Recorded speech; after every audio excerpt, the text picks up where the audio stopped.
Vou fazer Então, uma breve apresentação, você se auto-apresenta. pode apresentar, por favor, aí eu Pode começo. ser. Bom, gente, essa é mais uma atividade nossa do coletivo, junto ao coletivo Cagaita, junto ao Fundo Casa e junto à Associação CUC, né, os jovens da Associação CUC, e hoje nós vamos falar sobre estrutura fundiária no Brasil.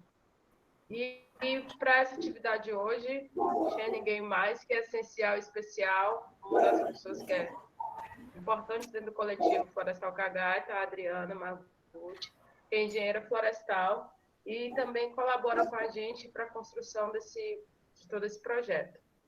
Tá? E aí,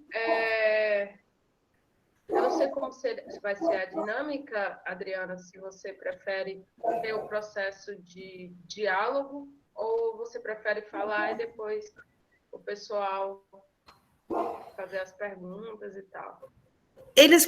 A gente pode ir parando. Eu tenho uma apresentação de PowerPoint, eu vou fazendo a apresentação e conforme o pessoal, eu vou estar apresentando aqui, eu não vou estar enxergando vocês, né? Então, aí vocês podem parar e falar, ó, tem uma dúvida aqui e tal, para e a gente conversa. Mas eu fiz a apresentação para ela durar no máximo meia hora e depois a gente poder dialogar, tá bom? Ok, então vamos lá. Na última reunião tivemos ótimas participações aí de pessoas, inclusive Luiz Carlos, e tem um conhecimento muito grande também sobre o tema e tal, e aí a gente quer mais participação do pessoal de novo. Então vamos lá, Adriana. Bora lá então, gente.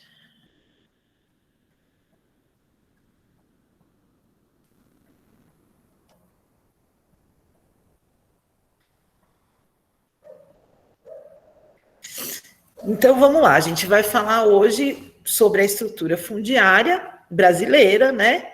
E a ideia é passar para você, a gente poder fazer uma reflexão sobre o que significa a estrutura fundiária brasileira. Não apenas olhar essa fotografia, né?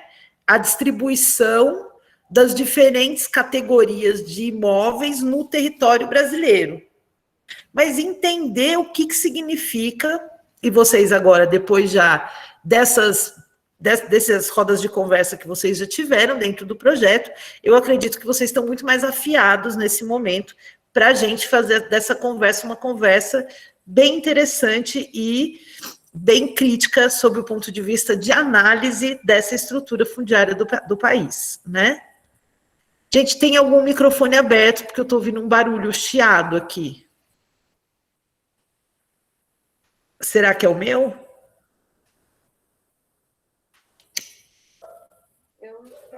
Eu estou ouvindo também, não estou vendo. Pronto, fechou. Tá, então vamos falar um pouco assim, a rigor, né? O que é a estrutura fundiária? Então, a estrutura fundiária é como está dividido o território brasileiro. Então, a gente tem lá o mapa do Brasil, as divisas, né? Do que se transformou a ocupação desse país dentro da estrutura de organização desse território maior, que é o continente latino-americano, se estruturou essas divisas, e dentro dessa divisa, desse país, existe o quê? Existe uma distribuição da ocupação do território. Então, essa ocupação do território, ela é composta desde propriedades e posses, né? E aqui eu não estou diferenciando ainda propriedade rural de posse rural, nem urbana. Então, é dividido entre urbano e rural, né? O que é cidade e o que é rural. E, lógico, né? Que todos esses conceitos são conceitos que gente, alguém ligou de novo o microfone, está chiando. São conceitos que a gente pode desdobrar em diversos, assim, poderia ficar dias debatendo, por exemplo, a questão do rural e urbano num estado como a Bahia, que tem a grande maioria dos seus municípios abaixo de 50 mil habitantes, com uma dinâmica do urbano que é muito influenciada pelo rural. Mas então a gente vai agora aqui falar de forma geral, tá bom? Para a gente poder avançar na questão da estrutura fundiária. Mas então a estrutura fundiária, ela compreende isso, propriedades e posses, né? E aí tem as outras formas de ocupação do território também, que vão se legitimando, que é o quê? Então a gente tem aqui no Brasil, tem várias outras, né? Vocês podem me interromper e aí completar também. Então a gente tem as terras indígenas, outros territórios tradicionais, como os quilombos, comunidades tradicionais de fundo de pasto, que é o caso da nossa turma aqui, reservas extrativistas, e aí a gente tem as unidades de conservação também, que são unidades de conservação de proteção integral, que não são as reservas extrativistas, as flonas e tal. Então, a estrutura é como o território brasileiro está dividido, né? E como é que isso foi se dando, essa divisão? Então, a divisão do território brasileiro, ela se dá sob a perspectiva do quê? Do que virou lei, né? Então, eu vou avançar aqui um slide e depois a gente volta para trás, tá? Aqui, ó. Então, para a gente entender um pouco o que é o Brasil e como se deu a estrutura fundiária do território brasileiro, a gente vai voltar lá atrás no comecinho da história do Brasil. Então, primeiro assim, o que a gente tem que entender? Quem é que diz o que é de quem? Porque quando a gente está falando de posse, a gente está falando de a ocupação da área. Alguém foi lá, ocupou essa área e vive lá nessa área. Quando a gente está falando de propriedade, a gente está falando de lei. Gente, desliga o microfone. Quem está com o microfone ligado? Então, aqui. Quando a gente está falando de propriedade, nós estamos falando de lei, né? E aí, como é que se dá a lei? Quem é que diz o que é lei? Então, isso foi evoluindo no Brasil, desde quando os portugueses, eles chegaram aqui. Então, os portugueses, eles chegaram aqui, eles invadiram um território que já haviam populações originárias aqui morando, né, vivendo e existindo. Então, eles invadem esse território e eles determinam que a lei agora, quem faz é o rei. Então, a partir desse momento, no Brasil, foi determinado a primeira forma de estrutura fundiária do que era o território brasileiro naquela época, que virou o quê? As capitanias hereditárias. Então, a primeira coisa, quem eram os donos das capitanias hereditárias? Eram pessoas que vinham de Portugal para o Brasil e pessoas que iam chegar aqui no Brasil e que tinham o quê? O poder político e o poder econômico. Então, a gente vê o quê? Que desde o começo, o desenho da estrutura fundiária, do desenho da organização, do que a lei determina de quem é no país, está diretamente relacionado com o poder político e com o poder econômico, né? Então, nessa época, a gente foi a época da escravização, né? Da escravização das populações negras do continente africano.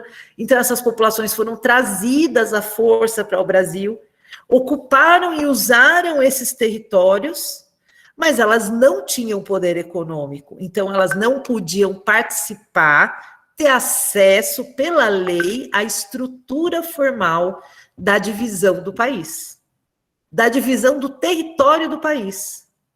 Porque acesso a território significa poder. Então, aí a gente volta aqui. O que é regularização fundiária? É determinar, então assim, no Brasil, quando a gente volta ali para aquela coisa das capitanias hereditárias, a gente vai entender, e eu não vou entrar muito nessa questão de lei com vocês. Se vocês voltarem na aula da Renata, vocês conseguem ver toda essa parte de legislação que a Renata fez, uma boa apresentação detalhada sobre isso. Então, a regularização fundiária, ela é organizar, é quando o Estado brasileiro, ele fala, ele dá a autorização, ele dá um pedaço, ele diz que um pedaço da sua terra foi para tal pessoa. esse pedaço de terra, disso a gente fala, o destaque do patrimônio público. Então, como tudo, desde o começo, é do Estado, seja ele a coroa e depois a república, mas como toda a terra no Brasil, a origem da terra, ela é do Estado Nacional. E o Estado Nacional vai destinar essa terra, passando por diversas formas de organização jurídica até chegar nos dias de hoje. Né? Então, assim, o que o Estado ainda não destacou é do Estado. O que já foi destacado do patrimônio público é o que é dito privado. Ou então essas outras formas de ocupação, como a ocupação dos territórios tradicionais das populações de fundo de pasto. Então, a regularização fundiária é adequar a ocupação daquele território, daquela área de terra, de acordo com a legislação diversa, social, ambiental, entre outras. E, a partir daí, aquele pedaço de terra passa a ter um título que determina de quem é aquela terra. Então, o título, ele é tipo como se fosse o RG de uma área, né? Aí a gente já falou aqui, aí a gente entra aqui. Depois de tanta lei que foi vindo, né, desde a época das capitanias hereditárias e tal, a gente chegou em 1964 no Estatuto da Terra. Então, continuando dizendo sobre o quem diz o que é de quem, por conta, o Brasil foi tendo esse desenvolvimento, né, que começa com a ocupação dos portugueses pelo território dos povos originários, tem o processo de escravização e vai acontecendo uma situação de você ir desenvolvendo o que hoje a gente chama de classe trabalhadora e povo brasileiro, né? Então, de 1500 para 1964, a gente foi casando, reproduzindo, todo mundo com todo mundo, e gerou uma população, e uma população que quer terra, né? Uma população explorada, pobre, e que sempre quis terra. E uma população urbana que você começa a ter um êxodo da população rural para a cidade, pela busca de trabalho, de melhoria de qualidade de vida, e nas áreas rurais, a formação política da sociedade brasileira, ela já começa a ter uma organização melhor de trabalho da consciência do povo sobre o que significa a exploração do seu trabalho. E começam a aparecer no Brasil organizações em busca da reforma agrária. Foi nessa época que a gente teve o golpe militar, o golpe civil-militar no Brasil, em 1964. E os militares, gente, de novo o microfone, os militares, para que eles pudessem, de alguma forma, acalmar essa efervescência que acontecia na sociedade brasileira, também já chegando nas áreas rurais, eles determinaram o que seria o início da reforma agrária no Brasil, né? Então, aqui, de novo, o Estado organizando a distribuição das pessoas dentro da terra. E aí o Estado brasileiro, com o poder, determina o que é de quem. Então, a gente vem construindo, né, essa estrutura fundiária brasileira, o que vem a ser a estrutura fundiária brasileira. Aí a gente chega numa situação que é essa daqui. Então, isso daqui, gente, é a distribuição de estabelecimentos rurais no Brasil por classes de tamanho. Então, aqui, olha só, essa daqui, ó, são 1 milhão, né? É isso? 1.892.967 imóveis rurais no Brasil com até 5 hectares. Então, a gente vê que o maior número de estabelecimentos rurais no Brasil são pequenos estabelecimentos. Então, muita gente tem pouca terra e pouca gente tem muita terra, né? Dá para notar isso?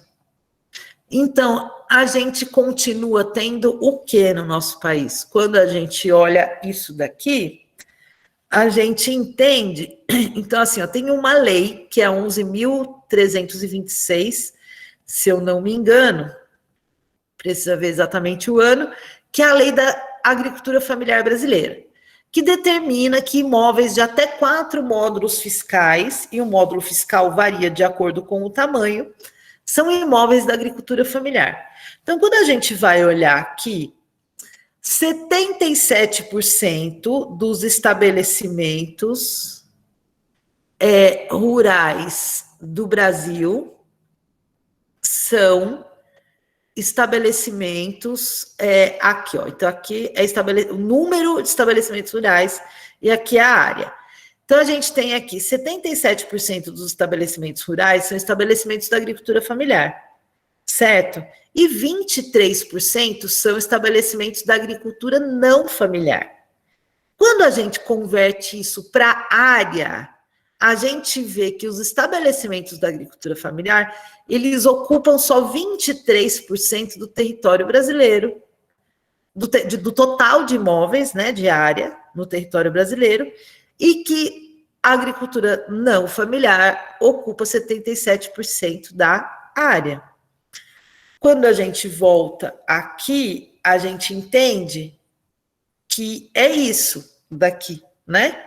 Então, a base da pirâmide da estrutura agrária, né, da estrutura fundiária no Brasil, ela é formada pela sua grande maioria em imóveis de até 50 hectares. E a gente tem aqui, então, isso aqui expressa o que a gente fala, que é a concentração fundiária do país. Então, os estabelecimentos com mais de 1.000 hectares, eles são 51 mil estabelecimentos, e eles ocupam 167 milhões de hectares. Alguém quer perguntar alguma coisa? Quer falar alguma coisa? Tá, seguimos aqui. Isso daqui é a situação da Bahia, né? Então, quando a gente vai olhar a Bahia, e aqui na Bahia eu fiz uma coisa, eu fiz até 1 hectare e depois até 5 hectares. Se for juntar, ela vai dar aquela cobrinha maior, igual no outro também, né? Então, a gente vê que aqui se concentra igual na estrutura fundiária brasileira, a grande quantidade de imóveis rurais do estado da Bahia. Que também você tem uma enorme concentração de minifundiários e poucos imóveis rurais com áreas acima de 2.500 hectares no estado. E aqui é a mesma coisa. Então, a gente vê o que? Aqui é o número de estabelecimentos rurais da Bahia. Então, aqui é em termos de número e aqui é em termos de área. A gente vê que a agricultura não familiar tem 95 mil imóveis que ocupam praticamente, aqui ó, vamos lá, 1, 2, 3, 19 mil hectares. E sendo que aqui a agricultura familiar tem um número de 665 mil estabelecimentos e ocupam 9 mil hectares. Aí aqui. Vamos voltar para cá.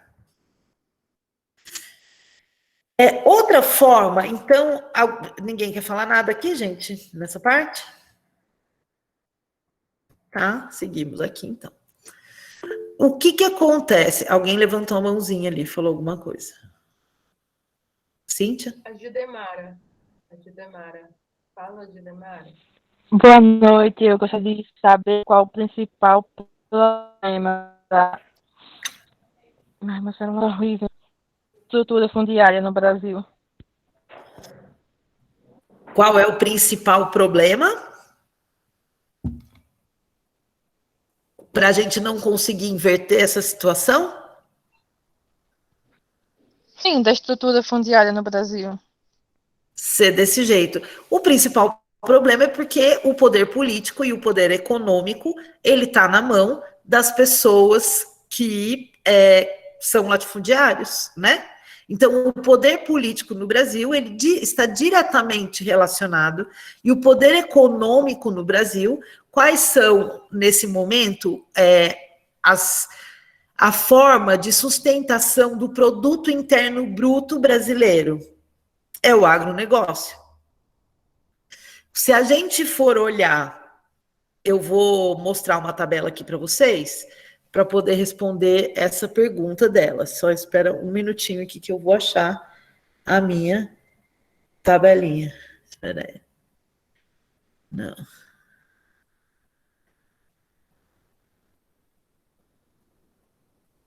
Espera aí. Olha só. A gente tem, se a gente for olhar, vou voltar aqui para cá, deixa, não tá fácil, depois eu mando para vocês. Se a gente for olhar o valor da produção dos imóveis rurais do oeste da Bahia, que produzem soja, versus o valor da produção da agricultura familiar, é fácil explicar, né? Então, assim, quando o agronegócio possui dinheiro e possui poder, o agronegócio estabelece como se dá a estrutura fundiária no Brasil. Como é que a gente muda isso? Entendendo que fazem... Então, é uma pergunta que eu quero refletir com vocês também. Como é que a gente muda isso? Sendo que fazem 500 anos que essa estrutura se estabelece assim.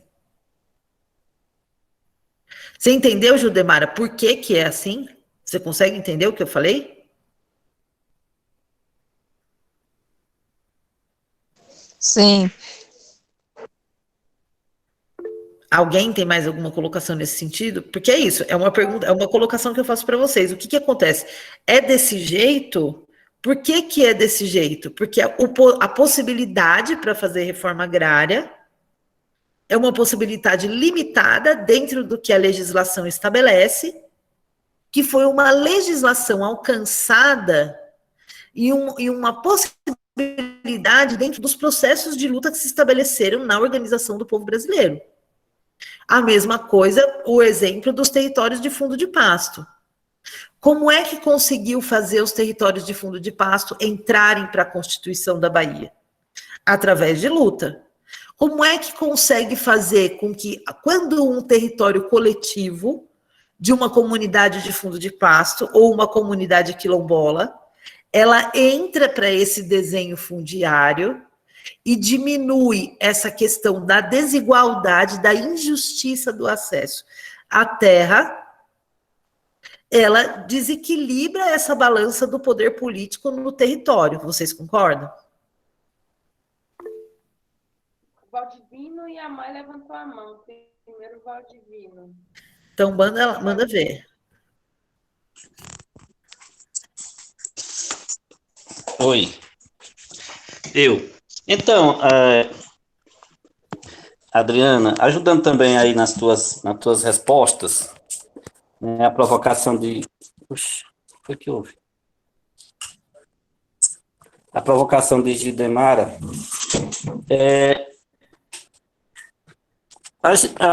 tem uma publicação, um livro publicado pelo professor Alfredo Wagner, da Universidade da Amazônia, né, de Manaus, e ele escreve sobre terras tradicionalmente ocupadas. E aí, assim, ter terra, né, ter grandes extensões de terra, é sinônimo de poder e de riqueza, né, sinônimo de poder político e também de condições econômicas. Tanto que na lei 601, lá de 1850, lá do século XVIII, só quem poderia ter terra era quem tinha dinheiro, né, para comprar. Algumas pessoas, alguns escravos que eram libertados, só poderia ter terra se comprasse. Ou seja, a princesa Isabel disse que fez a abolição da escravatura, aboliu a escravatura, libertou os escravos, mas ao mesmo tempo deixou os escravos sem terra. E sem terra, que liberdade é essa se o povo não tinha terra? Só podia ter terra quem comprasse, quem tinha dinheiro para comprar. Né? Então, assim, ter terra é sinônimo de poder e de riqueza. Muita gente adquiriu terra comprando, muita gente adquiriu terra grilando terras, muitas aconteceu isso, muitas grilagens aconteceu isso, inclusive com apoio aqui na Bahia, né? Recentemente nós vimos aí a história da Operação Faroeste, no oeste do estado, né? Na região aí da Cíntia. Então, assim, há ainda muito desigual a estrutura fundiária no Brasil e, por que não dizer, na Bahia e na nossa região. Muito desigual, né? A concentração de terras, né? Muita terra na mão de poucos, enquanto muitos não têm terra. Aí você colocou essa planilha aí mostrando isso, né? Muita gente tem pequenos pedaços de terra, de 1 hectare até 5 hectares. Então, a maioria da população vive nessas condições, né? Com pouca terra insuficiente. É por isso que muitos jovens saem da comunidade, porque a terra dos seus pais não é suficiente para se manter, né? As atuais gerações nos seus territórios, por isso, né? Porque o espaço é muito pequeno. Então, a estrutura fundiária é isso, a grande concentração de terra na mão de poucos, enquanto muitos não têm terra. Esse é o problema, né, da estrutura fundiária no Brasil, né, e por que não dizer na Bahia e na nossa região. Com certeza, Valdivino, é isso. Mas aí, exatamente, isso é uma coisa que... Por que não muda, né? Por que é difícil de mudar? Porque é desse jeito, porque o poder, ele está diretamente... A concentração de terra, ela reflete quem manda. E aí, por exemplo, quando a gente pensa, mas o PT não está no governo do Estado, o PT não é do Partido dos Trabalhadores, mas estar no governo do Estado não significa definitivamente ter o poder para fazer esta alteração, a força política e o poder político para fazer essa alteração na configuração do território. Para isso, a gente precisa de muito trabalho de base, fazer muito projetinho da forma como esse que a gente está fazendo aqui, conversar com todo mundo, conversar com os nossos ampliar a consciência da população sobre o que significa a justiça e o acesso à terra. Mas vamos continuar aqui. Aí o que acontece? Oi. É porque a Mai levantou a mão também e o Luiz. Vai lá. Pode ser, com certeza. Vai, Mai, fala aí. Depois o Luiz, que a Mai levantou primeiro. Não, é assim, Adriana, na apresentação de hoje, você traz alguma coisa assim sobre grilagem? Sobre grilagem? Exatamente sobre o que é grilagem, não. Eu vou passar um material de leitura para vocês que fala sobre isso. Não, porque assim, quando a gente vê essa questão de números, eu acho que quando a gente fala de grilagem, ajuda até a compreender, porque, tipo, um fulano de tal tem não sei quantos hectares e uma comunidade toda tem bem pouquinhos hectares. Que às vezes a gente acha assim, não é porque fulano comprou, fulano trabalhou, mas aí quando a gente vem entender a questão de grilagem, aí a gente começa a entender porque certas pessoas têm muita terra e talvez a comunidade não esteja. Mai, quando a gente fala de poder, a gente fala de poder e violência, entende? Quando a gente fala de poder associado ao território, significa imposição do poder pela força física. Então, o que significam muitos desses espaços, né?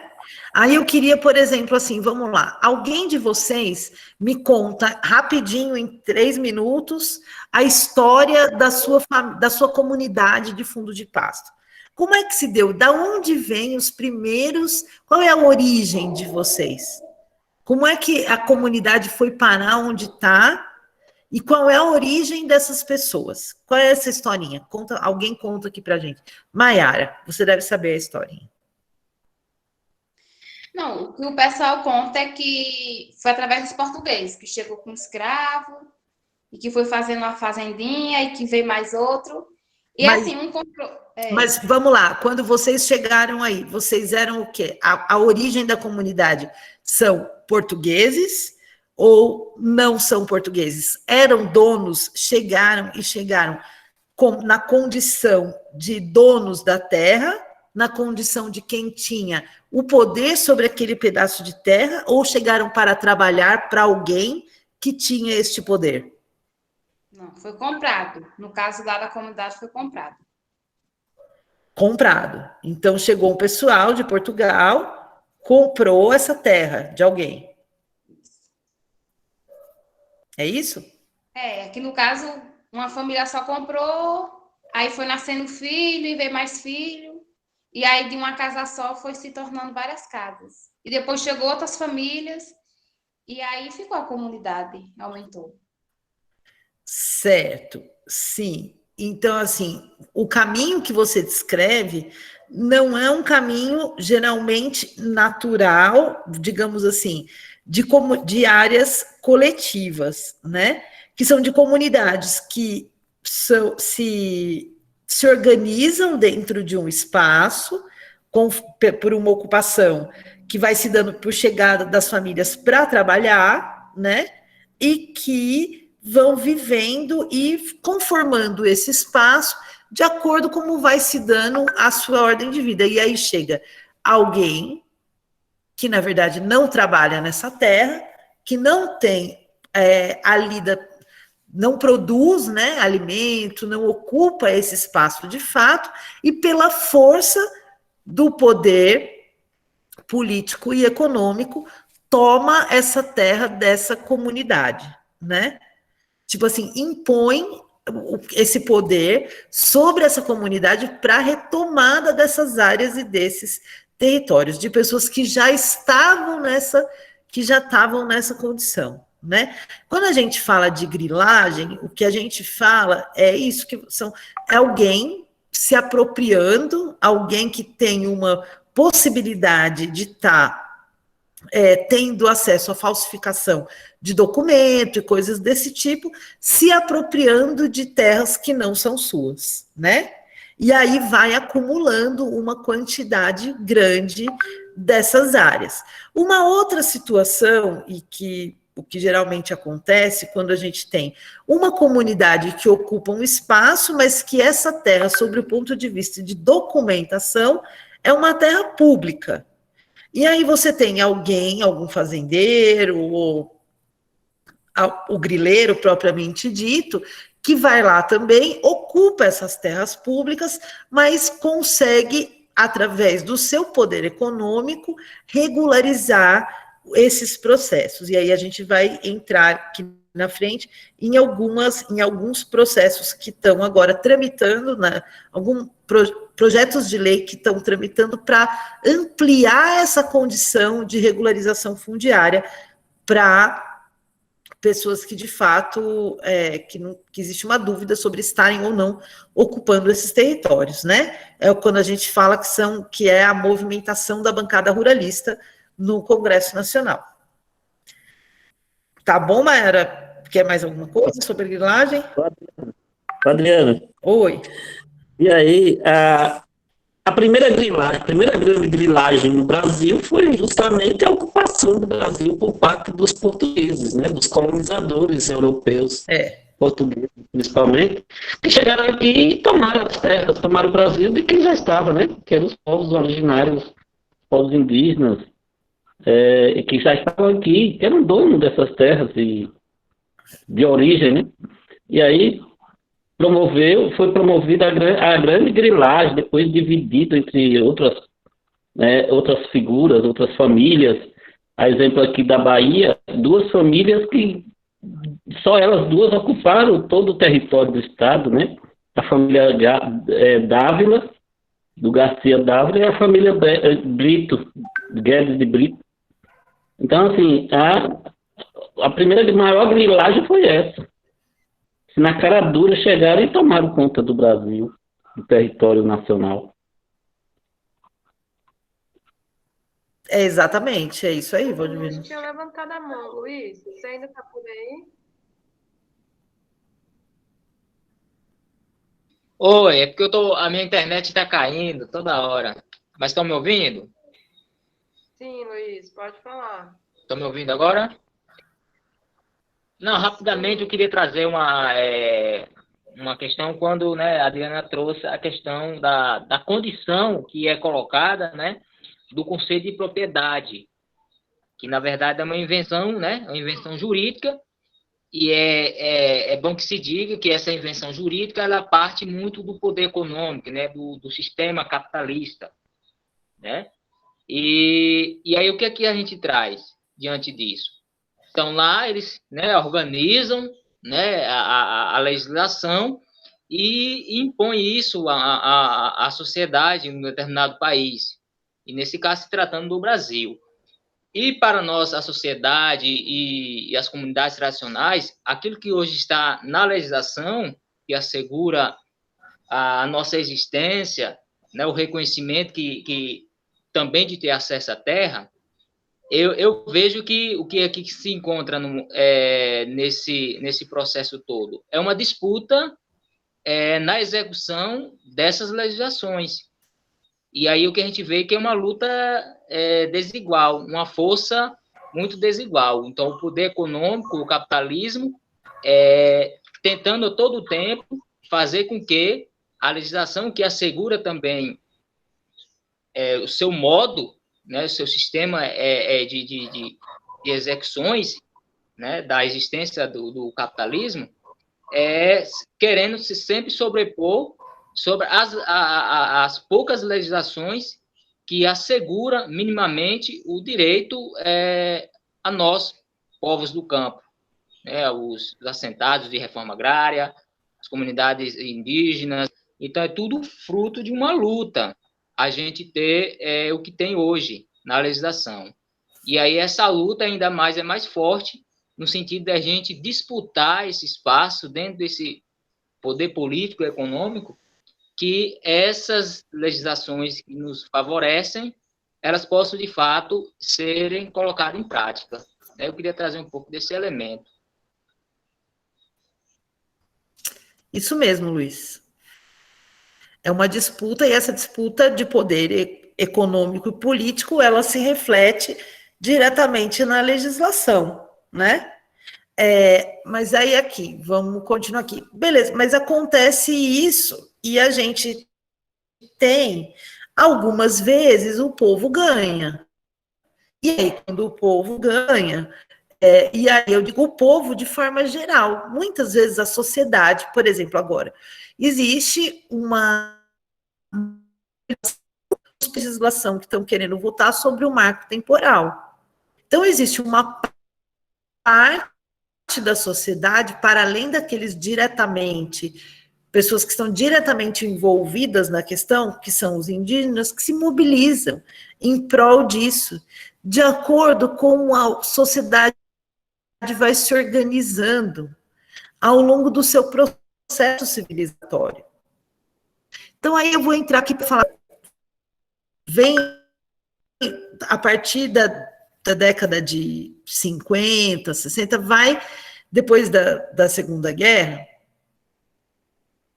vai se consolidando na sociedade a noção da importância da conservação ambiental e da manutenção de partes do território, dos territórios nacionais, com esse foco de conservação.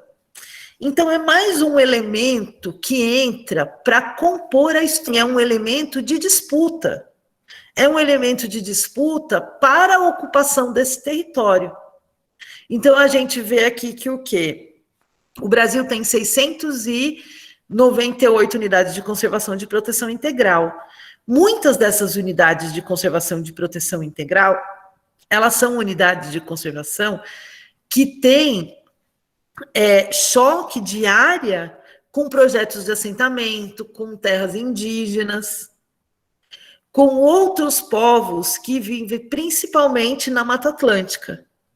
O fato da Mata Atlântica ter sido o primeiro bioma a ser ocupado no Brasil e ter sido devastado pela forma de ocupação como se deu na sociedade, pelo desenvolvimento capitalista da sociedade, faz com que as pequenas áreas florestais da Mata Atlântica elas tenham uma disputa muito grande sobre todos os aspectos.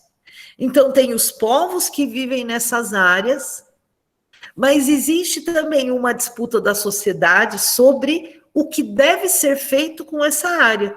E alguns compreendem que devem ser parques sem a presença de pessoas. Então, também existe essa disputa sobre... não é apenas essa exploração do capital na forma de exploração direta. Existe uma disputa da construção da sociedade e da sua forma de compreender como esse território deve ser ocupado, né? Então, aqui trago para vocês um pouco da distribuição dessas unidades de conservação no território brasileiro. A gente vê que aqui na Amazônia tem bastante, muitas são de uso sustentável, aqui já distribuída mais, olha, pelo centro-oeste do país, a gente vê que o quê? Que tem poucas, né? Aqui a disputa com o agronegócio aqui, ela é muito grande. Então, a gente vê que aqui é meio uma área onde não se dá muito a vitória das unidades de conservação, né, no Cerrado brasileiro. Mas mesmo assim, enfim, vamos avançando aqui. Outras formas são o quê? São as terras indígenas. Então, a gente tem as propriedades rurais, que eu falei lá para vocês, e a gente tem dentro dessa construção, desse cenário, né? Então, vamos colocar aqui que esse campo de disputa é o território brasileiro, e dentro desse território brasileiro, que tem um monte de gente vivendo, usando e construindo, o que é esse território vivo, onde se dá a disputa real e a organização da vida. E os povos indígenas, os povos originários, são os que lutam há mais tempo, como o Valdivino disse, a primeira grande grilagem no Brasil foi a chegada dos portugueses aqui. Então, antigamente, os povos indígenas tinham tudo isso aqui, essa parte, né, tudo que era branco era deles, e agora eles só têm esses pedacinhos aqui que a gente está vendo, que na Bahia é tão pequeno que não dá nem para ver direito. Então, sendo que a Bahia foi o primeiro lugar, os coitados foram completamente grilados, hein? Chegamos, expulsamos geral. Note que sobrou quase ninguém aqui dos originários. Que maldade, né? Para a gente entender como é que é a vida. E aí é isso, tem mais esse elemento inserido aqui, no que é essa estrutura fundiária. Então, nessa estrutura fundiária aqui, se a gente fosse plotar aqui esses imóveis rurais lá, a gente ia ter um monte de desenhinho deste tipo aqui, apresentando que seriam as milhões de pequenas propriedades e algumas propriedades tão grandes que seriam capazes, inclusive, da gente compreender o formato do polígono delas inserido aí no mapa. Mas, então, as terras indígenas são outro elemento de construção, de disputa desse território e de formação e de organização dessa estrutura. Agora, por exemplo, eu queria conversar com vocês entenderem uma coisa aqui. As unidades de conservação, elas são terras da União, dos estados e dos municípios, certo? Então, elas são terras do poder público. Então, quem mora em unidade de conservação de uso sustentável, quem mora em RESEX, vai ter, no máximo, um CCDRU para poder pegar acesso ao seu PRONAF, para poder garantir que é uma pessoa que mora naquele território e que compõe aquele território. Quem mora em terra indígena é terra do Estado brasileiro. Terra indígena é terra pública e que vai ser sempre terra pública, não é terra privada, né? Representa 13,8% do território brasileiro, já foi 100%, a gente vê como o pessoal é eficiente em grilar a terra indígena. Aí vamos descer aqui. E aqui são as terras quilombolas, né? Que os quilombolas foram trazidos para cá, escravizados, retirados, suas famílias sofreram as piores condições, os piores afronta, todo tipo de situação de dignidade humana que se possa compreender.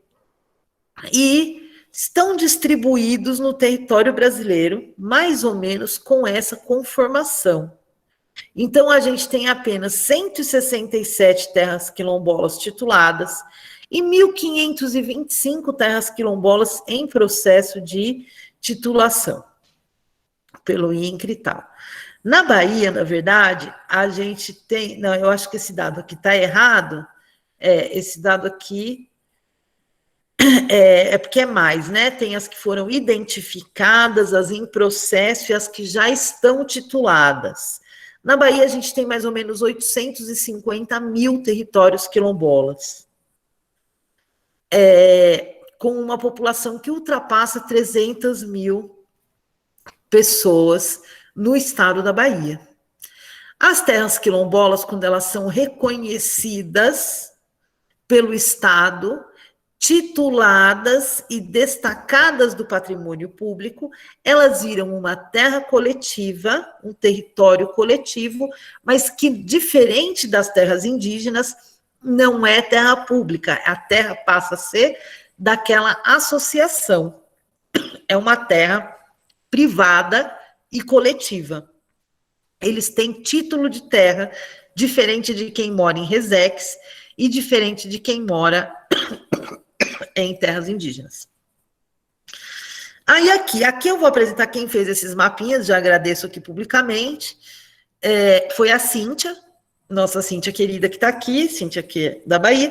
Eu vou apresentar alguns para vocês, mas não todos, para a gente ter uma ideia aqui. O amarelinho são assentamentos e os vermelhos são terras quilombolas tituladas no estado da Bahia, porque é só o que tem na base de dados do INCRA, é o que já foi feito RTID. Então, a gente só tem 40 terras quilombolas, sendo que na Bahia tem mais de 850.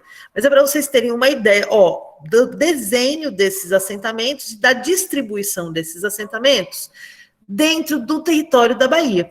E aí, o que assentamento é? Assentamento, até ser emancipado, também é terra pública. Né? É terra que a gestão dessa terra está sobre a responsabilidade do Estado. Quando esse assentamento chegar na fase final de desenvolvimento, que o Estatuto da Terra determina, dentro da Organização da Reforma Agrária e todos os normativos do INCRA, essa área vai ser titulada e vai passar a ser dos assentados que estão sobre esta área. Então, vou passar aqui rapidinho para vocês verem, olha só, aqui é o Centro-Sul baiano, né? Como é que tá a coisa aqui. Esse assentamento aqui, eu conheço ele de cabo a rabo, ele chama Andaraí 1. Ele começa assim, ele pega uma pontinha aqui, é Lençóis, depois ele entra em Andaraí, e o finalzinho dele aqui acaba em Nova Redenção. E aí ele emenda com esse outro assentamento aqui, em Nova Redenção. O Rio Paraguaçu passa aqui no meio. Eu estive nesse assentamento. É bem legal, Valdivino, lá. Aqui é o oeste da Bahia. Oi? Não, eu já estive nesse assentamento, fizemos uma visita lá. É bacana. Tem uma área bem na margem do Rio Paraguaçu. Do Rio Paraguaçu, exatamente. Aqui é o oeste da Bahia. Aqui a gente tem o Nordeste baiano, né? Então, aqui a gente tem um quilombinho, alguns assentamentos distribuídos aqui. Como eu já disse para vocês, se a gente fosse plotar os polígonos das outras áreas, seriam várias arinhas que vão se encaixando aqui, né? O que significa grilar uma terra quando a pessoa grilou a terra e vai plotar aqui em cima? Significa que ela vai e pega a área, né? Vamos supor que alguém veio aqui e grilou esse pedaço aqui. Ela vai desenhar alguma coisa em cima disso aqui. E vai pegar o documento de terra e vai falsificar o documento dessa terra. Então, eu queria falar aqui com vocês que é isso. Em cima disso que a gente estava falando, né? Então, vocês já dialogaram sobre todos esses dias. Primeiro, a gente já viu que a estrutura fundiária, ela se dá dentro de uma situação construída por poder político e econômico, que no Brasil existe concentração de terra, que na Bahia existe concentração de terra, e a legislação é uma forma deles organizarem e vencerem essa disputa. Agora, isso não é uma coisa estática, isso é uma coisa dinâmica. Da mesma forma que um dia não teve nenhuma comunidade de fundo de pasto titulada, e hoje em dia existem comunidades de fundo de pasto, algumas tituladas, né, Valdivino, e outras com CCDRU, a gente pode avançar sobre essas situações. Da mesma forma como um dia esses assentamentos eles não existiram, isso aqui eram propriedades rurais, grandes propriedades rurais, que não cumpriam a função social da propriedade e foram destacadas, foram organizadas para passar a cumprir a função social da propriedade e ter terra para que as pessoas que não tinham acesso à terra pudessem morar, e isso altera a estrutura fundiária do Brasil e da Bahia, né? Então, essa estrutura fundiária, ela é dinâmica, ela não é uma coisa estática, e ela se organiza de acordo com, ela é a fotografia imediata, não só imediata, mas ela é a fotografia do poder político do país carimbado em cima de um território. Então, um poder político onde a oligarquia rural vai ter um amplo poder, é um país onde a gente vê um gráfico de distribuição de áreas como esse. Né? Isso representa o quê? Isso representa 500 anos de poder político e econômico para a oligarquia rural desse país. Isso aqui, esse gráfico, ele representa uma bancada ruralista com mais de 150 parlamentares. Então, isso a gente precisa entender que para mudar essa dinâmica, a gente tem que lutar, né? Aí, trazer para vocês alguns desafios da atualidade. A gente tem, nesse momento, 2 projetos de lei que estão tramitando, que são projetos de lei para avançar ainda mais sobre as terras públicas brasileiras. E não destinar, de fato, para as populações sem terra. Dificultar os processos de reforma agrária. Então, esse projeto de lei aqui, ele é um projeto que ele está sendo encaminhado pelo deputado Zé Silva, mas ele é um projeto que reflete uma medida provisória do Capiroto, que está na presidência do país, que foi feito pelo Naban Garcia. Ele organiza para regularizar o acesso a posses de até 4 hectares, com o corte temporal de 2008, sem a necessidade de vistoria. Então, é como se alguém chegasse na comunidade da Maiara, fingisse, organizasse lá, desse entrada nos papéis, eletronicamente no governo federal, no INCRA, e dissesse que aquele pedaço ali era da pessoa. E dispensa o órgão público, essa lei, de vir fazer vistoria.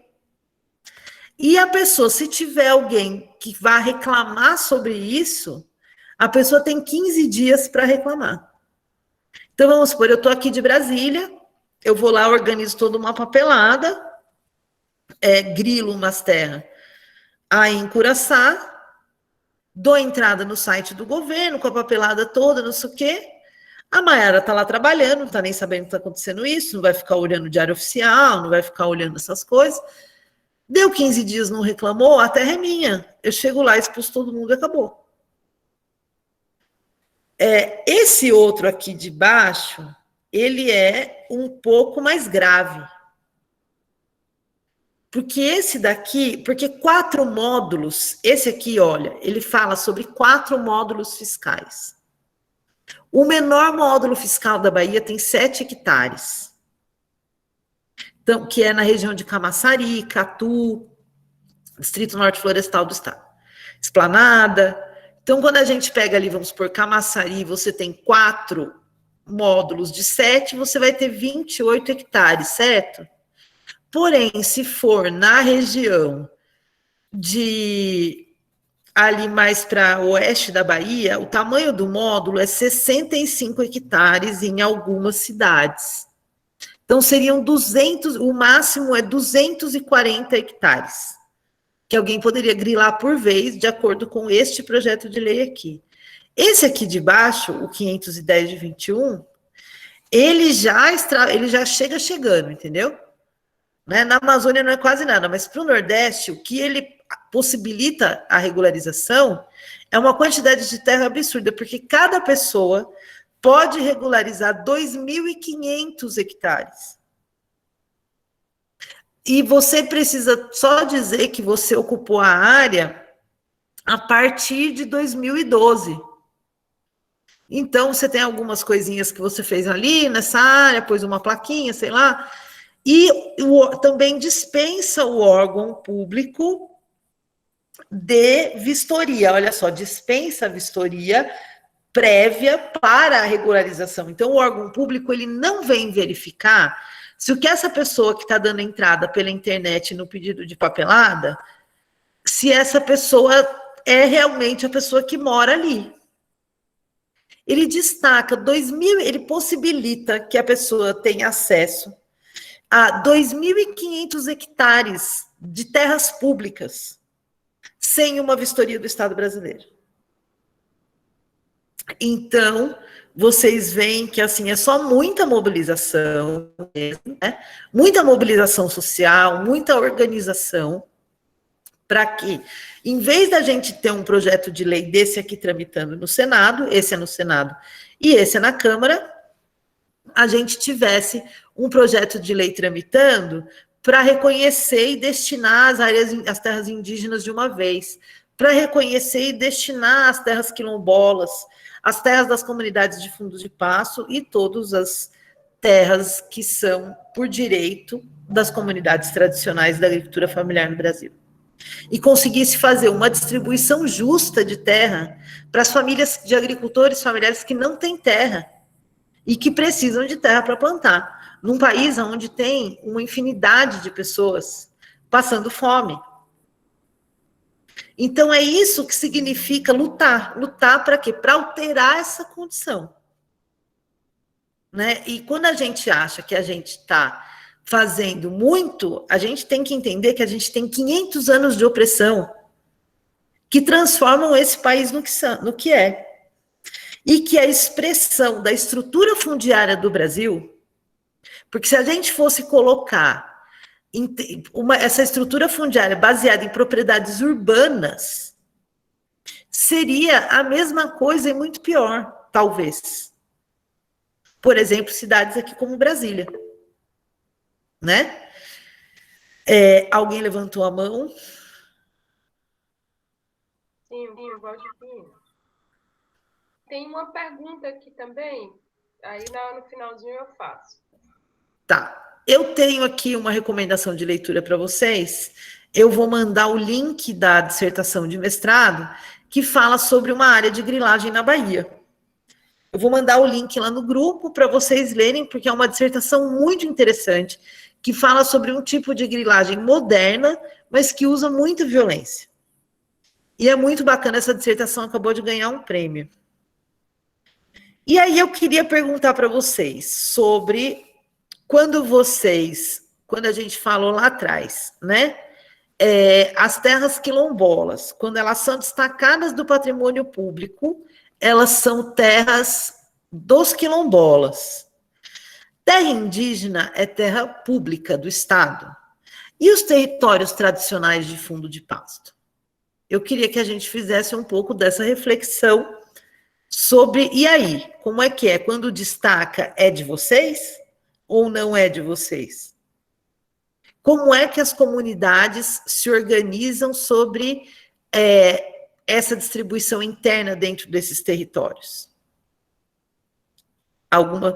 E aí, finalizar dizendo isso para vocês, que só a luta pode trazer uma estrutura fundiária mais justa para o Brasil, né?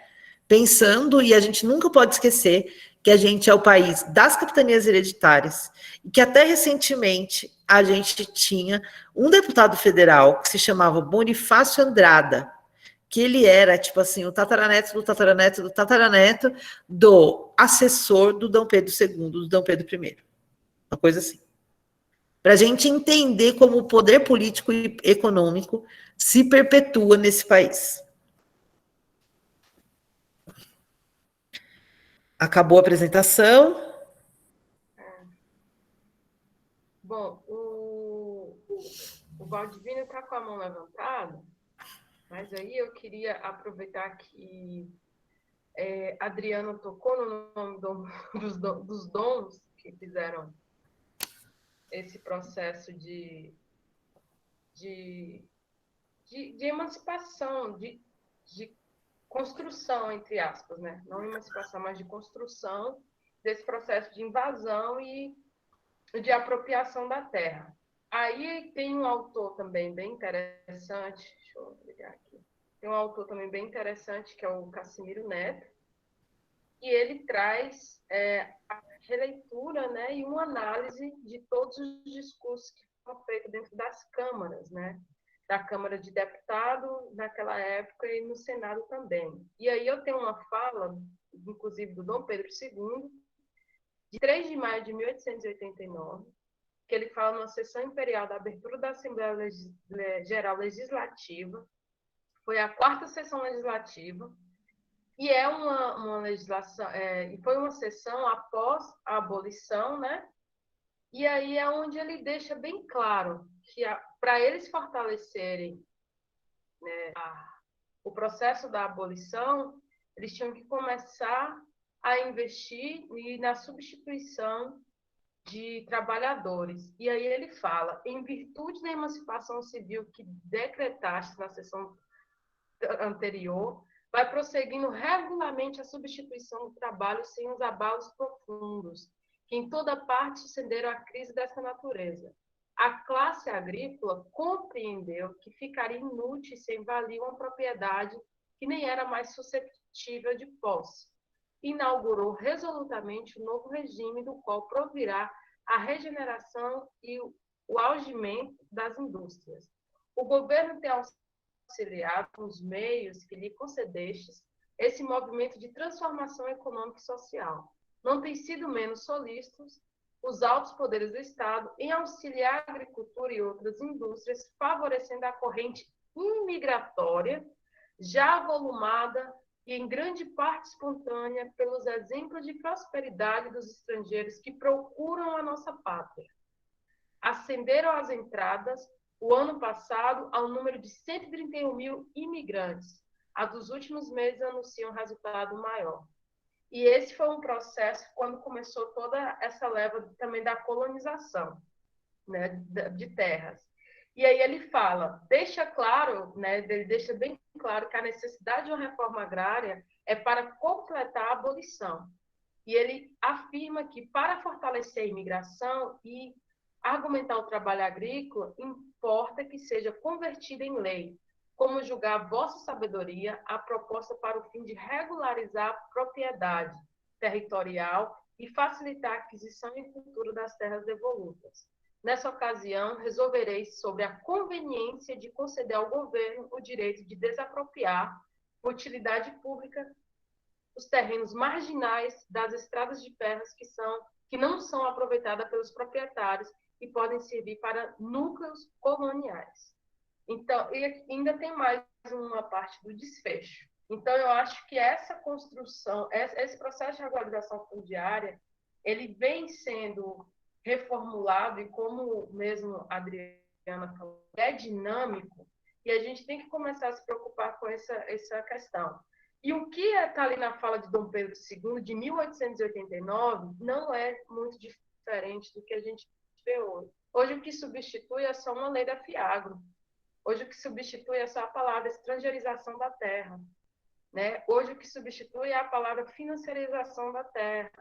Quem substitui as grandes colônias hoje são grandes empresas, que também não deixam de ser um processo de colonização, e são também grandes universidades de outros países que estão se apropriando de terras dentro do território brasileiro. E era só para complementar. E aí o Valdivino levantou a mão e tem duas perguntas, né, que o Jair fez e a Grazi também, mas eu vou passar a palavra agora para Valdivino. Fala, Valdivino. Então, muito legal, né, Beatriz? Muito legal essa... Tenho que tratar o nome da Bia aqui. Você está com o nome da pessoa. Você está grilando o nome da... Você está fazendo uma grilagem. Você está fazendo uma grilagem, então. É uma grilagem virtual. Mas muito legal, Cíntia, essa reflexão que você traz, essa memória aí, né? Porque, assim, nós estamos vivendo... O Brasil nunca parou, né, de ser colonizado. Embora a gente tenha, nas nossas discussões, né, tratados muito da descolonização, mas o Brasil insiste em continuar sendo uma colônia. Haja vista agora a facilidade de aquisição de terras por estrangeiros no Brasil. Né? Então, isso é a mostra clara, evidente, de que o Brasil continua sendo colonizado. Né? Quando o próprio governo brasileiro facilita que estrangeiros adquiram terra aqui, né, a preço de nada, né? Isso para justificar, inclusive, a grilagem, né? Porque quem compra 1 hectare cerca 10. Aqui é assim, no Brasil, a gente conhece a história aqui nas comunidades de fundo de pasto.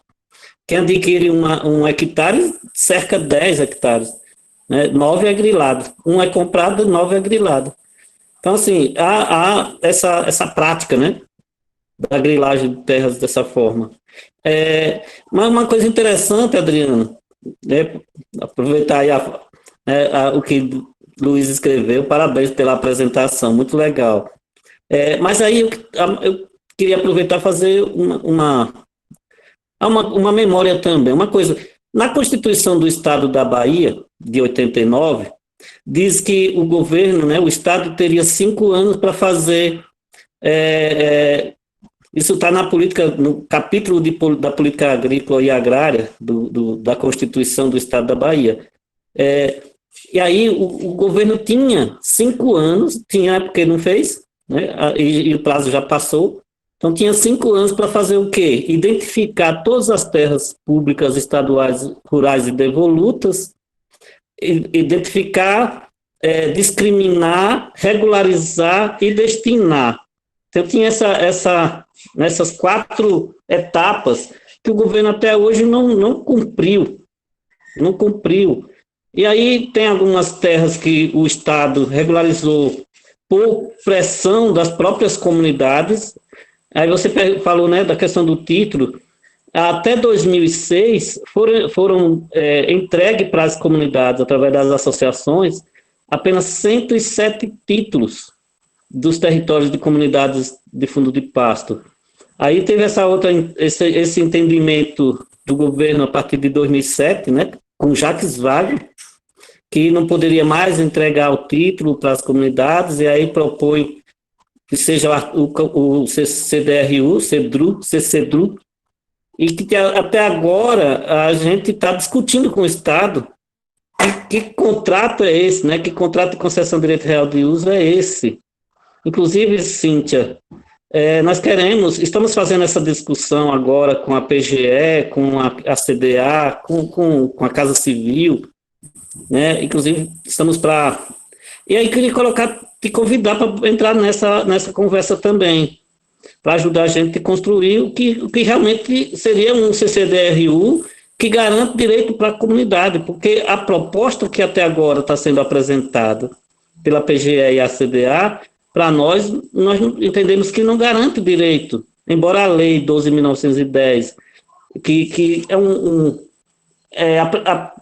em tese, regulamenta o artigo 178 da Constituição Estadual, né, que dá um prazo, né, que determina um prazo da CCDRU de 90 anos, não é prazo indeterminado, define, né, esse prazo de 90 anos, podendo ser prorrogados por iguais sucessivos períodos, mas o conteúdo do instrumento que a gente está discutindo desde 2007, quando a PGE apresentou uma minuta, uma proposta.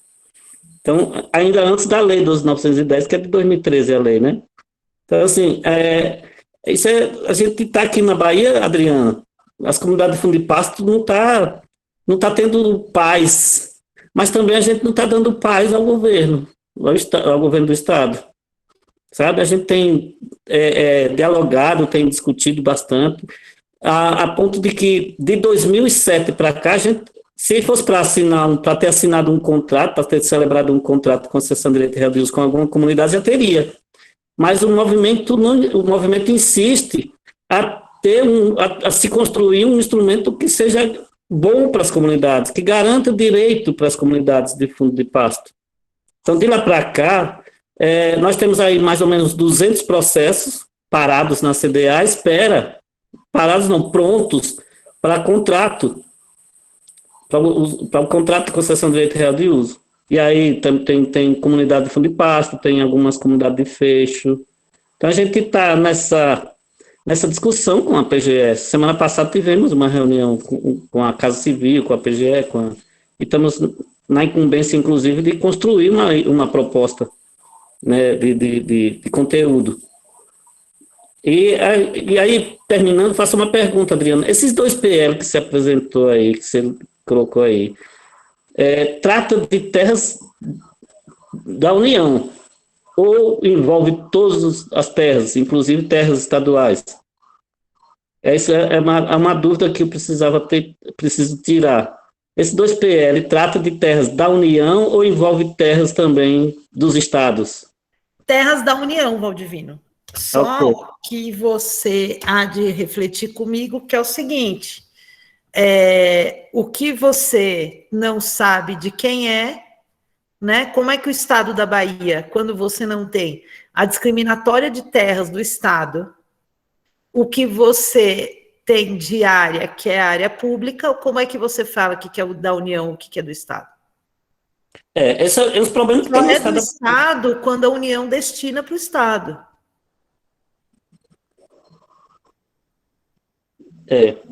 Então tem esse problema, inclusive. Isso vai ser ruim para as comunidades também, aqui na Bahia, viu? Isso vai ser ruim para todo mundo, Valdivino. Por exemplo, o 510 de 2021, ele foi barrado no Senado pelo senador Jacques Wagner, para uma melhor discussão. E o 2633 já foi aprovado na Câmara e vai seguir agora.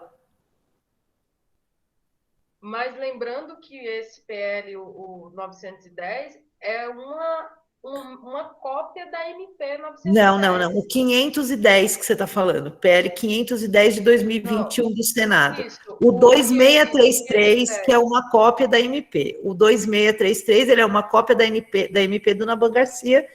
Foi o que eu falei na hora que eu estava apresentando. O Zé Silva pegou a medida provisória e transformou em projeto de lei depois que ela venceu, porque uma medida provisória ela tem uma validade determinada, quando ela vence ela tem que ser reeditada, e o que acabou acontecendo foi que ela foi transformada num projeto de lei, né?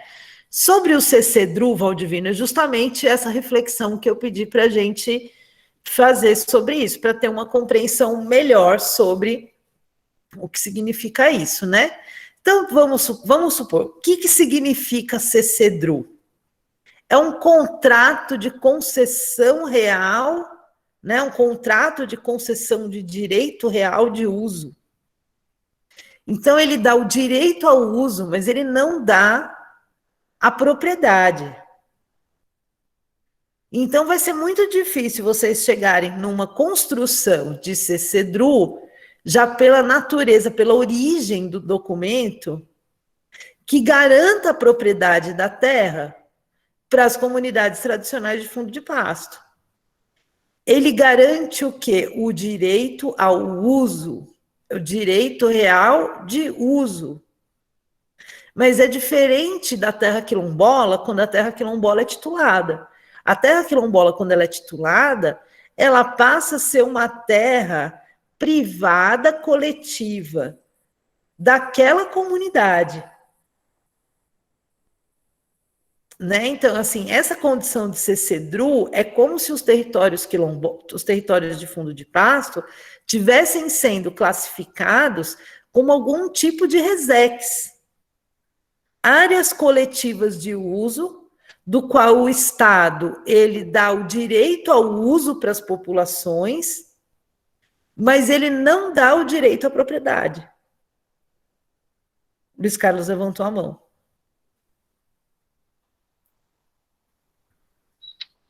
Não, nesse sentido que você está trazendo, e que, assim, para a área coletiva de uso comum das comunidades de fundo de pasto, é o contrato, é o CCDRU.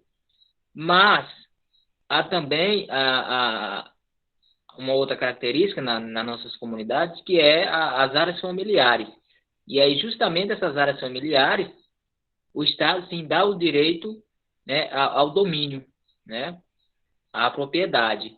E que, de fato, o Estado, né, investe muito, né, incentiva muito a individualizar, né, essa questão. Então, assim, é uma desconstrução ao modo de vida. Porque, assim, além das áreas familiares, a gente tem essa uma outra característica maior, forte, eu acredito assim, que é essa terra que pertence a todos que moram na comunidade, que todos possam ter acesso para fazer o uso, né, para desenvolver atividade de pecuária, extrativismo de baixo impacto, tá certo? Então, assim, cuidar da caatinga, cuidar do cerrado.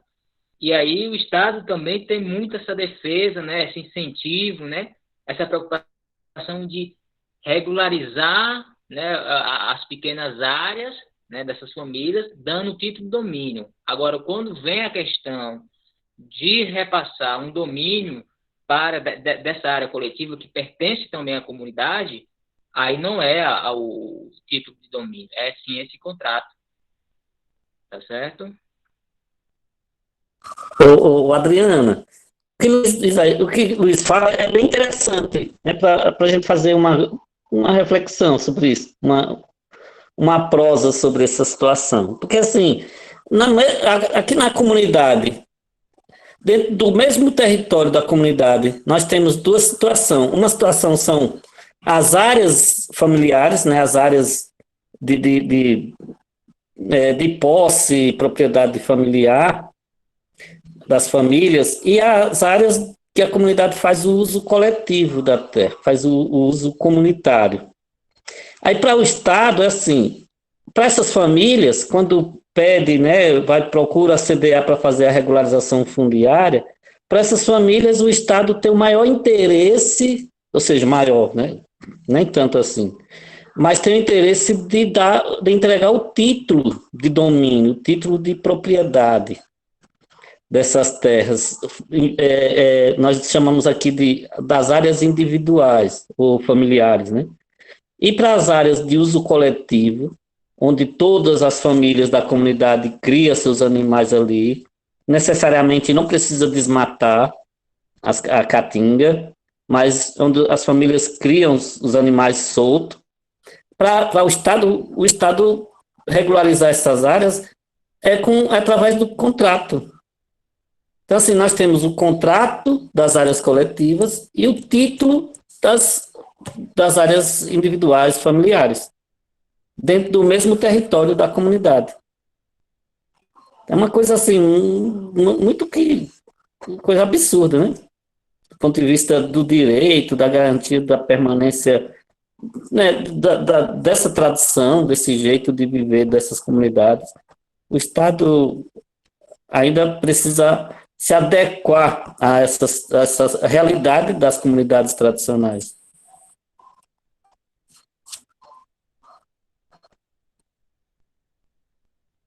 Concordo, Valdivino. Não só se adequar, mas eu acho que a gente pode fazer uma outra leitura, que não é só a leitura que é o Estado se adequar, mas é compreender o que leva dentro da disputa pelo território e que o Estado tem um papel de agente modelador desse território, de mediar, né, um papel de mediação da disputa dos diferentes agentes que acontecem. Então, por que será que é assim? Entende? Eu acho que é uma reflexão importante. Por que será que é assim? Eu acho que é importante as famílias, todo o título, acesso a título, para a classe trabalhadora, todo acesso a título de terra, propriedade de terra para a classe trabalhadora é importante. Regularizar o espaço onde vive e ter o poder sobre esse território. Agora é preciso se compreender por que as áreas coletivas têm essa natureza. Por que para as áreas coletivas é CCDRU. Deixa eu perguntar para vocês uma coisa que eu mandei no zap do Valdivino, ele não me respondeu, aproveito e pergunto aqui. Quantas áreas total de fundo de pasto, de comunidades de fundo de pasto, tem no Estado?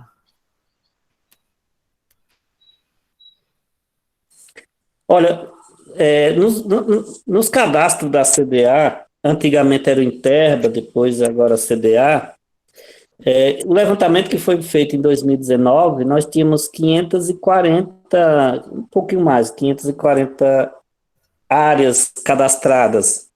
Regularizadas não chega a 300, porque nós tivemos até 2006 a entrega de 107 títulos, isso de 84 até 2006, 107 títulos foram entregues, mas nós tivemos algumas áreas que foram, umas 200 áreas que foram regularizadas, medidas pelo Estado, e está no cadastro da CDA. Tá, peraí, Valdivino, para eu conseguir fazer essa continha. Ó, das 540 cadastradas, tem 107 tituladas, é isso? Isso. Tá. Isso. Além dessas 107 tituladas, tem mais outras 200 e... Algumas 200 e poucas, não chega a 210, não. Que foram medidas, foram medidas, né, ou cadastradas na CDA. Não chegaram a ser medidas todas, não. Mas ao todo 540. Mas comunidades reconhecidas hoje pelo Estado, através da CEPROM, nós temos 967. Tá ótimo. E me fala uma coisa, em termos de pessoas, tem uma ideia?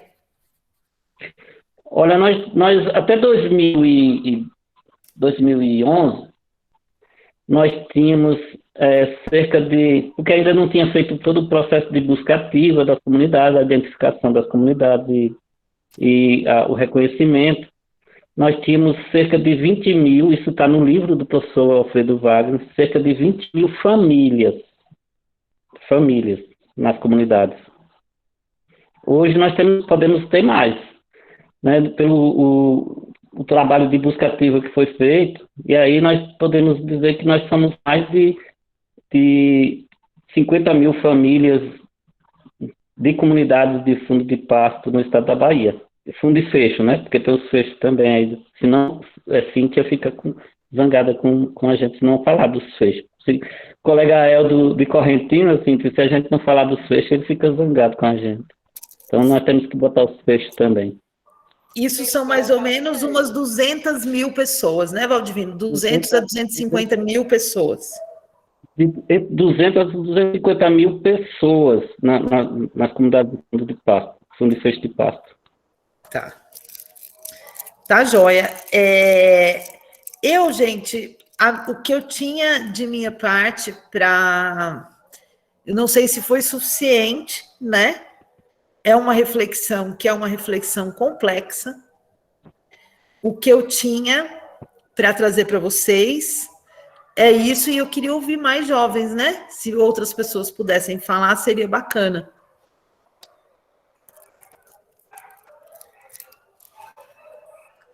Vamos lá, gente. Alguma dúvida? Quem tem alguma coisa para contribuir? Entender também que esse processo de regularização fundiária, nesse processo todo também constrói os conflitos territoriais, e a gente também tem que entender isso. Fala aí, Jair. Jair que contribui também bastante, a Grazi. Luiz. Oi, tá me ouvindo? Sim, Sim. Pode falar, Jair. Seguinte, essa é uma dúvida sobre as comunidades tradicionais de fundo e fecho de pasto. Tinha um prazo para as comunidades se autodenominarem como tradicionais, né? Certo? Ou não? Estou enganado.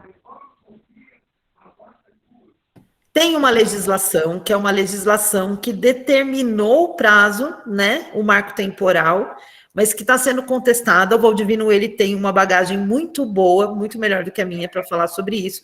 Se ele pudesse contribuir, eu agradeço.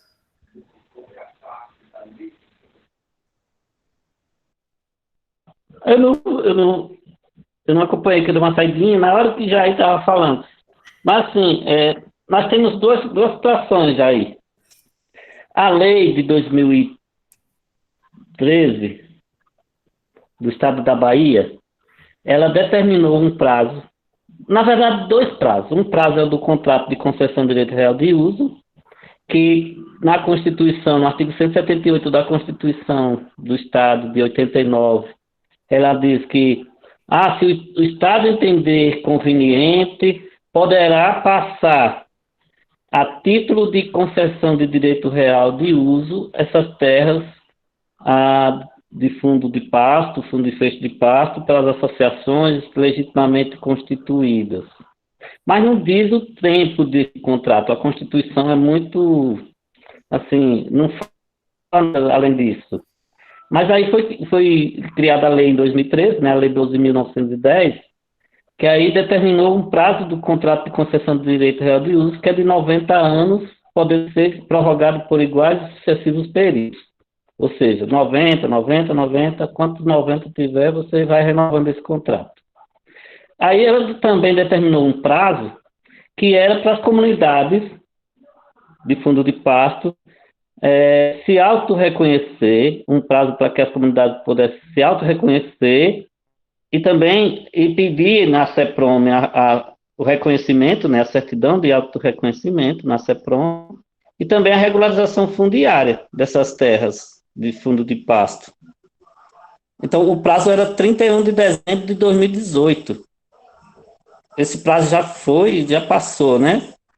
Mas aí, o que acontece? A gente contestou esse prazo, esse marco que a PGE disse que recorte temporal. A PGE foi contra na época. Mas aí, quando, em 2014, nós fizemos uma denúncia no Ministério Público Federal, denunciamos o Estado da Bahia, no Ministério Público Federal, e aí os procuradores do MPF entraram através da PGR, né, da Procuradoria-Geral da República, com uma ação direta de inconstitucionalidade no Supremo Tribunal Federal.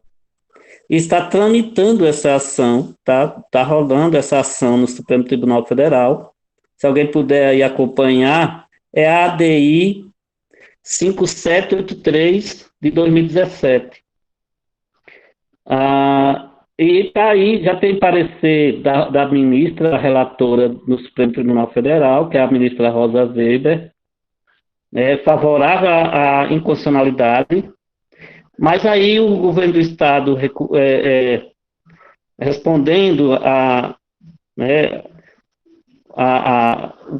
solicitação porque ele tinha que responder, né, foi notificado, aí respondendo a notificação, junto com a PGE, diz que não, esse prazo é assim mesmo, tem que estar, tal. Mas aí já tem parecer favorável da ministra Rosa Weber. Nós precisamos, inclusive aí o pessoal que está em Brasília, Adriana, tal, é, voltar a fazer aí uma frente, junto com os parceiros aí de Brasília. Outro dia eu falei com o pessoal do ISPM, né, que é parceiro também aqui, tem uma atuação muito boa aqui no Oeste, com os fechos de pasto, que está à disposição para ajudar nessa articulação aí junto com o Supremo Tribunal Federal, para ver se coloca Valdivino em está pauta falhando logo. a fala. Oh, desculpa. E aí tem essa ação aí no Supremo Tribunal Sou eu, Federal.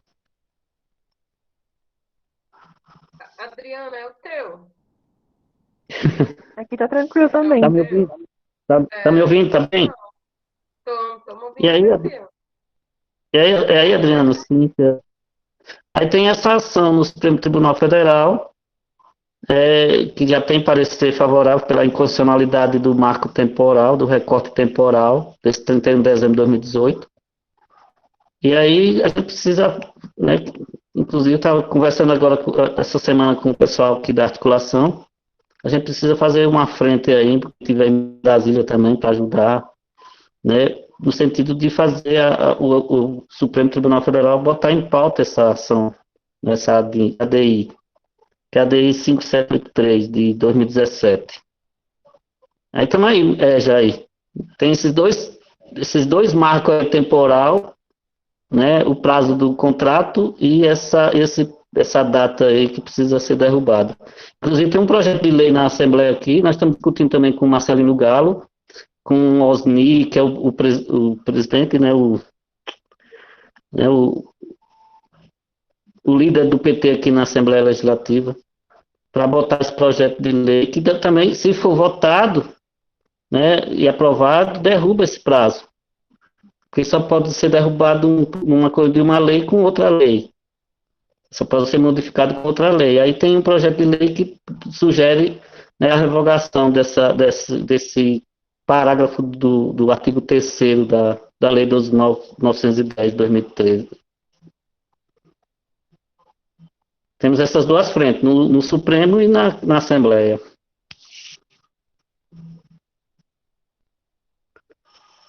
Ok, Jair?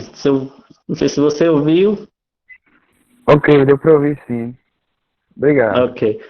Mas estamos aí. Quanto mais gente, né, na luta para ajudar, para se envolver no movimento, na articulação, né, a gente fazendo, cada um na sua comunidade, né, divulgando, mas também, né, nesses momentos, a gente poder estar junto, somando força para, né, para chamar a atenção do Estado, dizer, olha, nós estamos aqui, não queremos abrir mão do nosso território, estamos aqui para lutar por nosso território, defender o nosso território.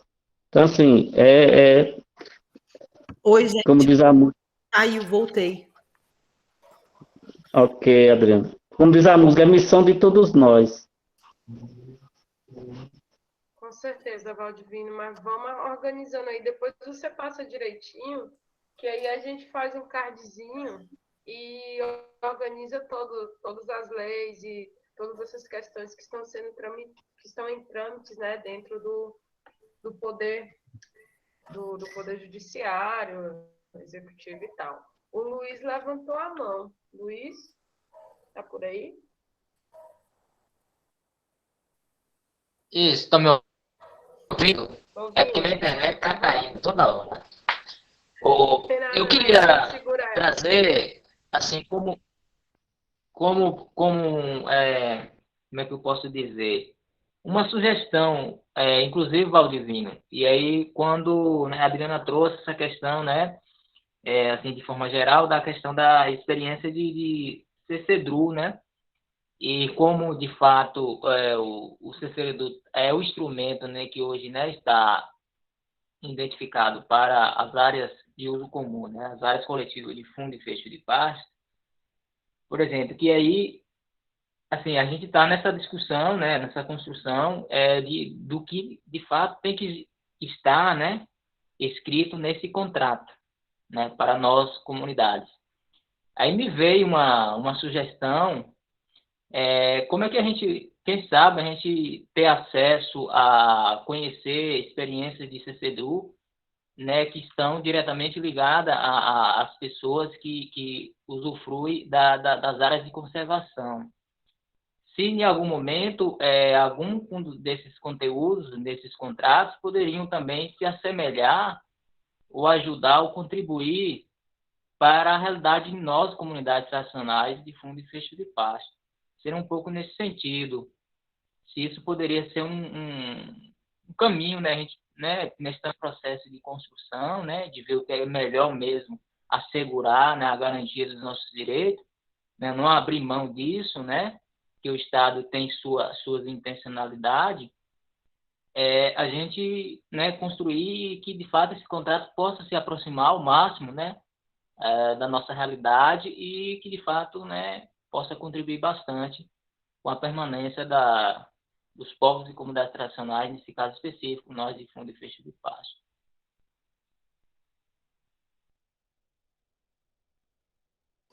É uma pergunta, Luiz? Desculpa, não...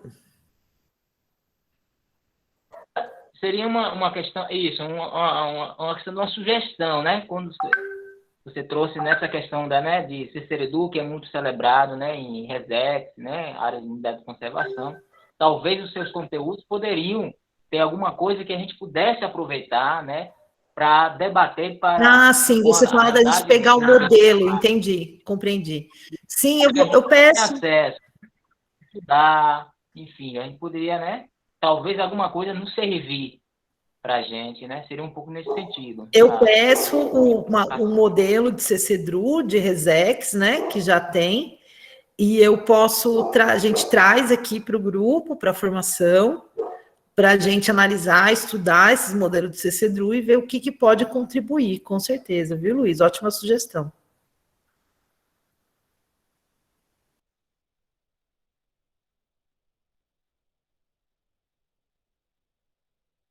Fala, Grazi. Fica à vontade.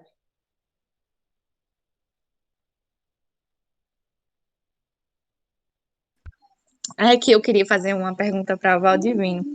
É que ele falou em ADI, aí eu fiquei curiosa para saber o significado.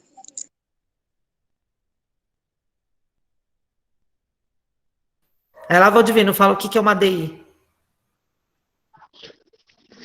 Eu falei, não?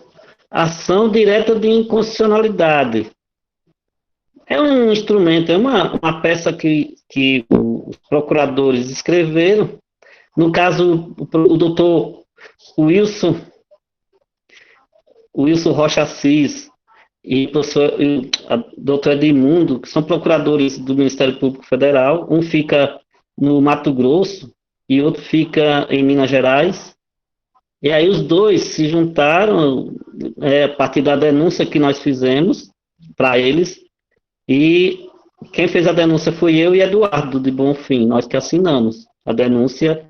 E aí eles pegaram e escreveram uma peça, né, um documento bem elaborado, e apresentaram à Procuradoria-Geral da República, que em 2017 ele apresentou no Supremo Tribunal Federal, em forma de ação direta de inconstitucionalidade contra o Estado da Bahia, que questiona o marco temporal de 31 de dezembro de 2018.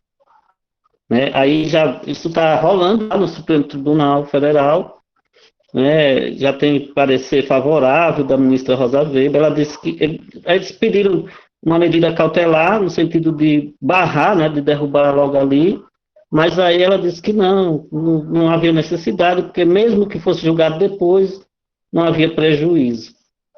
Mas se já tivesse sido julgado, a gente já estava mais tranquilo, porque muitas outras comunidades que poderiam estar pedindo, né, na CEPROME a certidão de autorreconhecimento e poder também apresentar na CDA pedido de regularização fundiária de suas terras, poderiam estar fazendo. Mas por conta desse prazo, as comunidades ficam receosas de apresentar, né, as demandas junto à CDA, principalmente.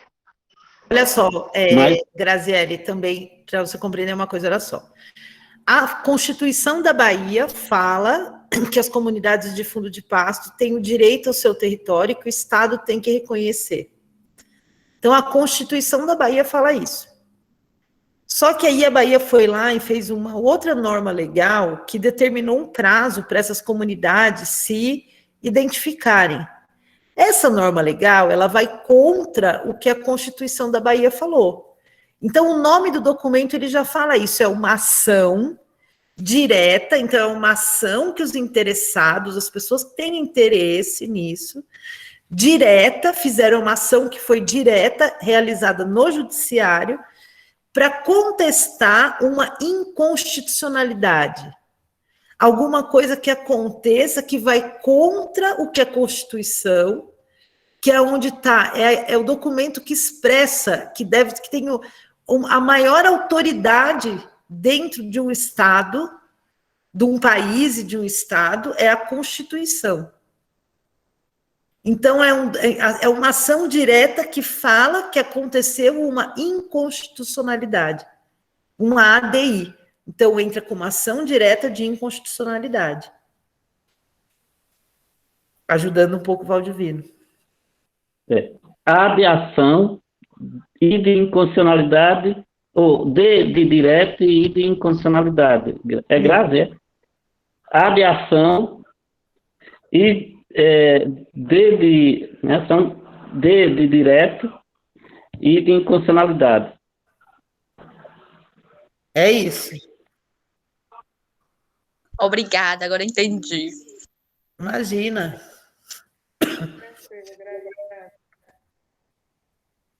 E aí? Mais ou menos, exatamente.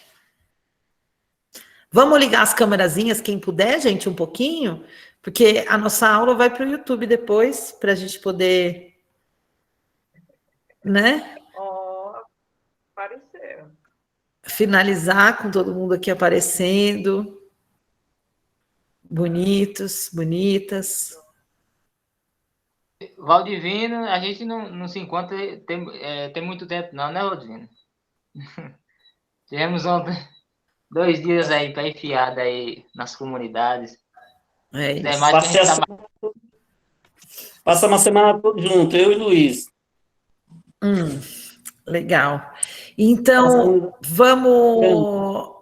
Se ninguém tiver mais nenhuma pergunta, se ninguém tiver mais nenhuma colocação, eu queria agradecer. Primeiro, quero dar um parabéns para vocês, que eu acho que vocês estão desenrolando super bem, entendeu? O projeto, a formação, está todo mundo assim fazendo um ótimo trabalho. Eu tenho acompanhado os vídeos pelo YouTube, né? Queria pedir também para a juventude, CUC, das comunidades de fundo e fecho de pasto, entrarem lá no canal da gente do YouTube, adicionar o canal do YouTube, curtir os vídeos das videoaulas, compartilhar com os amigos nas suas redes sociais, para a gente poder democratizar o conhecimento, por mais que a internet não seja uma ferramenta democrática ainda, pouca gente tem acesso à internet, mas para que a gente possa aumentar um pouco o conhecimento sobre esses temas tão importantes que a gente trata por aqui, né? Valdivino e Cíntia, as duas Cíntias, a Bia, a Roseli, a Maiara, o Misailton, dizer para vocês que vocês estão arrasando na condução do processo aí, viu? E agradecer a oportunidade de estar aqui com vocês hoje. A gente que agradece, Adriana. Foi muito boa a palestra. E parabenizar a juventude também, né? Que no início começou meio tímido, e aí a gente está percebendo que já estão mais desenrolando, já estão perguntando. Isso que é bacana. Já estão aparecendo, né, Rose? A galera já está aparecendo, está ligando a câmera. Mas eu também concordo com a Roseli. Eu acho que foi um processo de construção, e também tem a questão do relacionamento e a confiança que a gente está passando, a segurança também. Eu acho que a importância dos assuntos que a gente também vem tratando, e ter um diálogo direto, né? Esse de saber deles como é que está, se o tema é relevante ou não, como é que eles querem que funcione. A gente também fez o formulário para entender a metodologia que seria mais fácil para a gente estar agilizando o processo para não ficar uma atividade cansativa. E eu também achei muito interessante, nas últimas aulas que a gente está tendo, a participação dos meninos. Tem coisa que eu acho que a gente está mais aprendendo do que até dentro mesmo da própria academia, que é a experiência prática de todo mundo dentro do próprio território, dentro do próprio campo. Eu acho que todo mundo sai ganhando nessa. Falar igual o Dilma, ninguém vai ganhar nem vai perder, né? Todo mundo vai ganhar nessa situação. Ai, meu Deus, esse velho bordão. Mas é isso. É isso. Muito obrigada a todo mundo. Então tá bom, gente. Todo mundo tá. Até mais. Muito bom ver vocês mais uma vez. Até mais e bom trabalho aí para todo mundo. Beijão para vocês. Obrigado, pessoal. Obrigado, Adriana, Cíntia. Eu que agradeço, Valdivino. Valdivino, um abraço. Outro. Boa semana para todos. Boa semana. Se cuidem. Na próxima aula vai ser com quem mesmo? A gente está agilizando essa daí. Essa próxima aula vai ser com alguém da comunidade. A gente já falou com a Roseli. E aí a gente está vendo alguém da comunidade para estar trabalhando com a gente. Porque também é legal essa coisa de puxar alguém que está aí dentro para estar participando com a gente diretamente. Na real, que eu acho que a próxima é com a advogada, amiga. Da advogada? Ai, meu Deus do céu. É muita data, gente. Não, ficou para o dia 9 para a gente ver o pessoal lá do ambiental. Eu falei com o menino aqui, vou ver com ele. Então, pronto. Eu estou perdida mesmo com data. Eu tenho muita data para lembrar. Tá gravando, eu estou passando vergonha na frente de todo mundo. Gente, encerra com essas coisas não ir para o YouTube. Vai, depois vocês, tá? Beijo. Deixar, gente, até mais. Vamos lá, beijo. Tchau, gente. Boa noite. Boa noite a todos. Boa noite.